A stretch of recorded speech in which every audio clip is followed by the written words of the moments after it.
70 বছরের পুরনো চম্পকনগর বাজার অস্তিত্বের সংকটে। রাস্তায় নেমেছে ব্যবসায়ীরা। ব্যবসায়ীদের বক্তব্য অনুযায়ী চম্পকনগরের বাজার যে ওভারব্রিজ নির্মাণ হচ্ছে তা উন্নয়নের লক্ষ্যে হলেও ব্যবসায়ীদের জীবনে নেমে আনছে ঘোর অন্ধকার। তারা অনিশ্চয়তায় ভুগছেন। তাদের এই প্রাচীন ব্যবসার কি হবে, তাদের সংসার তারা কিভাবে প্রতিপালন করবে।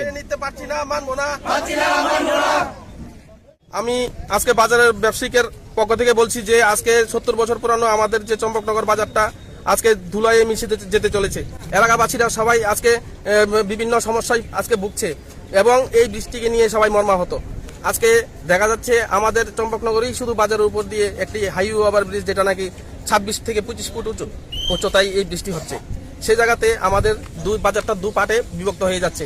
এই এলাকাতে কমসে কম 40,000, 35 থেকে 40,000 পপুলেশন এই বাজারের সাথে যুক্ত এবং এই বাজারের ব্যবসায়িকগণ কমসে কম 400 জন ব্যবসায়ী আজকে এই বাজারের উপর ডিপেন্ড করে আমাদের সংসার প্রতিবাহিত হচ্ছে।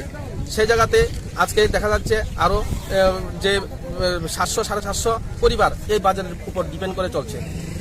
আজকে এই বাজার যদি হাইওয়ে ওভারব্রিজের মাধ্যমে বাজারটি যদি ধ্বংস হয়ে যায়, তাহলে আমাদের পেটে ভাত দিবে কে? আমরা কি করে বাঁচবো? আমাদের তো বাঁচার কোনো রাস্তা আমরা খুঁজে পাচ্ছি না। এই বাজারের এই পরিস্থিতির কারণে আমাদের রাতের ঘুম চলে গেছে। দোকানপাট ভেঙে সরিয়ে দেওয়া হলো। এটার কোনো সুরক্ষা আমরা পাচ্ছি, ততক্ষণ পর্যন্ত আমরা রাস্তাতেই থাকবো। প্রয়োজনে আমরা এই রাস্তা ছাড়বো না। এখন চম্পকনগর বাজারে যে ওভারব্রিজটা হইতেছে, এটার ব্যাপারে আপনারা প্রশাসনের সাথে কোনো কথা কইছেন? আমরা বিভিন্ন জায়গাতে গিয়েছি এবং আমাদের কাছে আমরা রিসিপ্টও নিয়ে এসেছি। আমরা এনএস থেকে ধরে চিফ মিনিস্টার এবং ডিএম, এসডিএম সকলকেই আমরা আমাদের চিঠি আমরা দিয়েছি। এবং এটা কোনো পদক্ষেপ রয়েছে কিনা সরকার? এখন অবধি আমাদের সাথে কোনো যোগাযোগ সরকার আমাদেরকে করেনি। এখন দেখা যাক যদি সামনের দিকে ওনারা আমাদের জন্য কি করবেন এবং আমরা এতগুলা ব্যবসায়ী আমরা কোথায় যাব, আমরা কি করে বাঁচবো।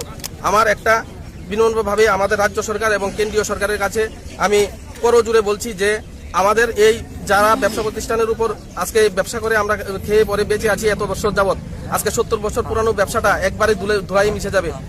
আমাদেরকে আপনারা সহযোগিতা হাত বাড়িয়ে দিন এবং এই বাজার ওপেন করে আমরা সরকারি কাজে বাধা সৃষ্টি করছি না। আমরা সরকারি কাজকে আমরা গ্রহণ করে নিচ্ছি। আমাদের উন্নয়নের জন্য সরকার কাজ করছে, কিন্তু দেখা যাচ্ছে কি শুধু চম্পকনগরের বাজারের একটা 70 বছর পুরানো প্রতিষ্ঠানের উপর দিয়ে এই হাইওয়ে ওভারব্রিজ করা হচ্ছে, সেখানেই আমাদের সমস্যা।